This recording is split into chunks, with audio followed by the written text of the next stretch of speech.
Os olhos de Deus estão sobre ela, a terra, desde a cabeça, princípio do ano, até o fim do ano. Devarim 11:12. Rosh Hashanah, tribunais da mente. O Midrash ensina que o caminho seguido por uma nação é determinado pela pessoa que a encabeça. Bereshit Rabbah 89:4. Também no plano fisiológico, não acontece no corpo nada que não tenha antes sido processado com a rapidez de um relâmpago pelas sinapses entre os neurônios. De forma semelhante, no ciclo do ano judaico, Rosh Hashanah, o Ano Novo, é literalmente a cabeça do ano. Durante o ano, não acontece nada que não tenha sido pré-estabelecido, pelo menos em potência, na cabeça. O cérebro pode ser visto como um tribunal. Os sentidos são as testemunhas e a mente, atuando como um juiz imparcial, proclama a sentença. Na qualidade de juiz, a mente toma inúmeras decisões rapidamente, com base nas informações fornecidas pelos sentidos. Quanto mais precisas forem as informações, mais acertadas serão as decisões. Um volume enorme de dados deve ser processado pelo cérebro para que possamos atravessar uma rua ou dirigir um automóvel ou bicicleta.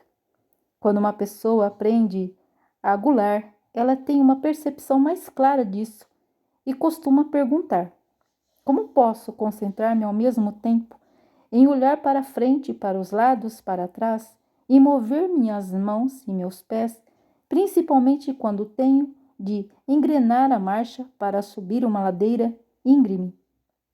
Depois de algum tempo, parece que o cérebro milagrosamente consegue coordenar todas essas atividades numa sequência harmoniosa. No entanto, uma pequena falha ou descuido pode colocar a vida em risco. Ainda que nem sempre tenhamos consciência disso, nossa vida corre perigo 24 horas por dia. E não apenas quando estamos na estrada. O movimento em falso por um erro de cálculo ou uma interpretação equivocada das informações oferecidas pelos sentidos pode causar um desastre. É evidente, portanto, a importância da retificação e da afinação dos sentidos. As decisões fundamentadas no processo das impressões transmitidas pelos nossos sentidos têm ampla consequência, que nos afeta diretamente como indivíduos e podem estender-se às pessoas que nos cercam, familiares, amigos, vizinhos e colegas de trabalho. Na verdade, os efeitos de nossas decisões podem perdurar por gerações. Agora tente imaginar o tribunal celestial em Rosh Hashanah. Segundo a tradição, todo ano, nesta data, somos julgados por Deus, com base em nossa conduta individual e coletiva no ano que passou. Ele decide o que necessitaremos para cumprir a nossa missão no ano que se inicia. Como ocorre esse julgamento? Acaso devemos permanecer omissos e passivos num tribunal que definirá a nossa vida, não só no próximo ano, mas em todos os anos seguintes, na Terra e também na eternidade? Há algo que possamos fazer para assegurar nossa inscrição no livro da vida em Rosh Hashanah? É claro que podemos agir, purificando os nossos sentidos, as lâmpadas de nossa menorá, e através deles, os nossos pensamentos. Nossos atos, no ano que passou e em todos os anteriores, são meras manifestações de nossos padrões mentais. Nossa conduta é consequência do modo pelo qual percebemos a nossa existência neste mundo. O fator decisivo no julgamento em Rosh Hashanah não é, portanto, o que fizemos até agora, e sim como pensaremos de agora em diante. o indicador mais preciso de nossas ações futuras. Em Rosh Hashanah, tudo está na cabeça. São os nossos pensamentos que determinam como seremos julgados nesse dia santificado. Isso pode parecer injusto. Se porventura uma pessoa não conseguir evitar pensamentos imorais em Rosh Hashanah, ela estará condenada para sempre? É evidente que Deus leva em consideração os testes a que ele submete cada ser humano e é leniente quando necessário. Porém, isso não significa que não devamos dar muita importância aos nossos pensamentos. Quando nos ocorre um mau pensamento, somos inteiramente responsáveis por afastá-lo e expulsá-lo da mente antes que ele tenha a chance de desenvolver-se. No início, o trabalho é árduo, mas só até percebemos como é fácil. Este é o serviço de Rosh Hashanah. Isso explica porque Rosh Hashanah é a cabeça do ano. Assim como uma semente pode conter em estado potencial uma árvore inteira, em Rosh Hashanah o terreno é preparado para tudo o que acontecerá no ano que começa. Pode-se considerar que, da mesma maneira que todas as partes do corpo se ligam ao cérebro através do sistema nervoso, todos os dias do ano estão ligados a Rosh Hashanah e dele extraem sua força vital. Neste sentido, na essência de cada Rosh Hashanah estão condensadas todas as ligações que precisaremos aprender no novo ano. O que pensamos nesse dia, portanto, tem extrema importância, porque o julgamento no tribunal celestial não se baseará apenas nas ações do ano anterior. Apesar de serem relevantes, elas não são tão fundamentais e nem tão determinantes do futuro quanto a qualidade e o conteúdo dos pensamentos que nos ocupam a mente em Rosh Hashanah. Se nossos pensamentos forem santificados e nós soubermos que podemos melhorar, independentemente do que tenhamos feito no passado, este será um fator decisivo que convencerá a corte celestial da sinceridade do nosso desejo de que esta vida sirva de tikkun, retificação, não só do ano que termina, mas de todos os anos de nossa existência atual e das encarnações anteriores. Assim, nós poremos em harmonia com o plano supremo de Deus para toda a criação. Esses conceitos têm aplicações muito mais amplas. Cada Rosh Hashanah é apenas uma célula de um sistema de anos novos que se ligam ao primeiro ano novo do Jardim do Éden. A tradição nos conta que o sexto dia da criação, no qual Adão foi criado, era Rosh Hashanah. Logo, Rosh Hashanah é chamado de Yom Harat Olam, o aniversário do mundo.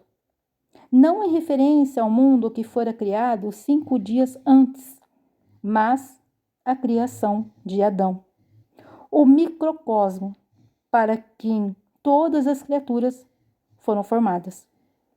De modo semelhante, cada indivíduo neste planeta é parte da consciência maior que denominamos Adão, que quer dizer humanidade.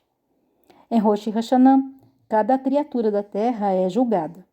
Sua existência é avaliada em relação ao papel que ela deve desempenhar no grande drama coletivo da vida neste mundo.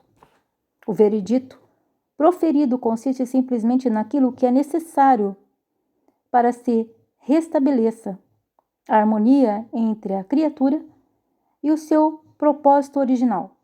Rosh Hashanah, portanto, religa tudo o que há neste mundo ao pensamento seminal, primordial da criação, reafirmando a razão de sua existência e a sua missão no amplo quadro da vida. As considerações acima iluminam as palavras de Reb Nachman, quando ele diz que Rosh Hashanah é a cabeça. Elas explicam por que ele enfatiza a necessidade de termos pensamentos bons e santificados nesta data, o que exige que estejamos cientes de todas as ideias que entram em nossa mente e usemos cada uma delas para alcançar uma consciência mais elevada de Deus. Evidentemente, devemos prestar atenção aos nossos pensamentos e mantê-los puros todos os dias.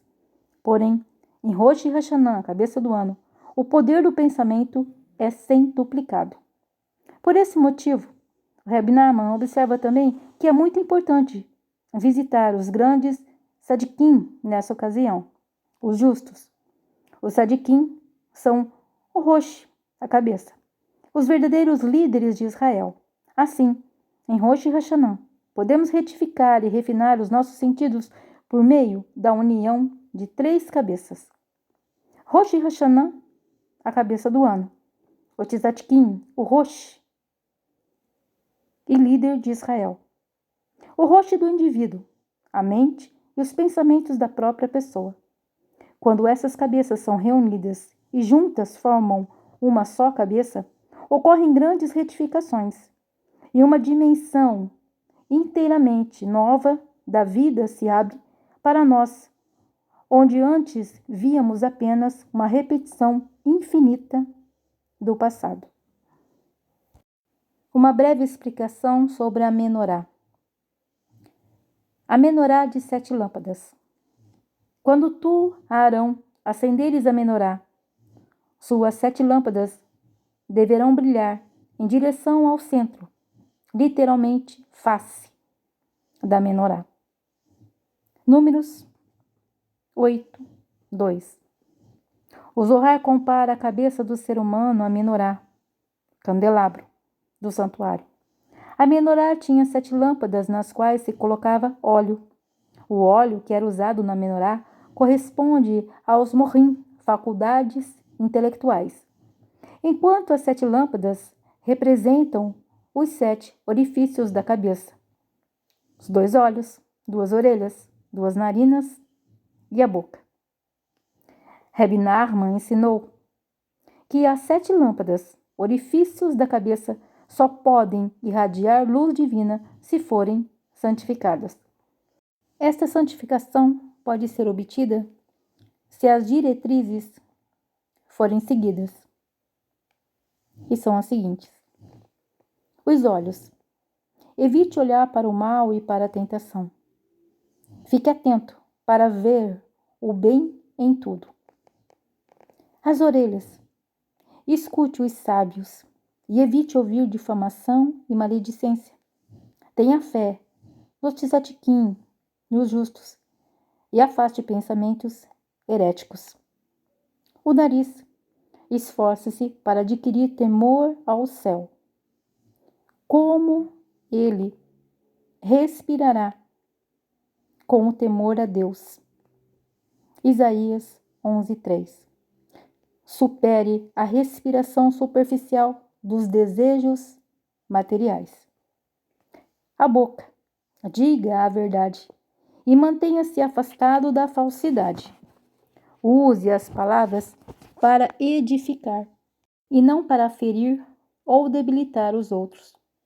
Profira palavra de Torá, oração e encorajamento, e etc. Os sentidos são vias de mão dupla. O uso dos olhos para ver o bem produz boas imagens na mente. Estas, por sua vez, levarão a luz da mente, ou seja, o intelecto, aos olhos e os farão ver ainda mais o bem. Escutar os sábios fortalece a fé e torna os ouvidos mais receptivos à divindade que nos cerca. O mesmo princípio se aplica aos outros sentidos. A fonte dos 5 sentidos se encontra na mente. Usá-los para o bem promove uma grande retificação da mente.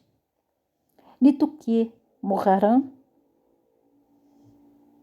2, 5, 14.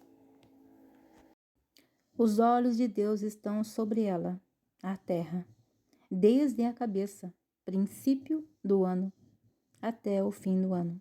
Devarim 11, 12.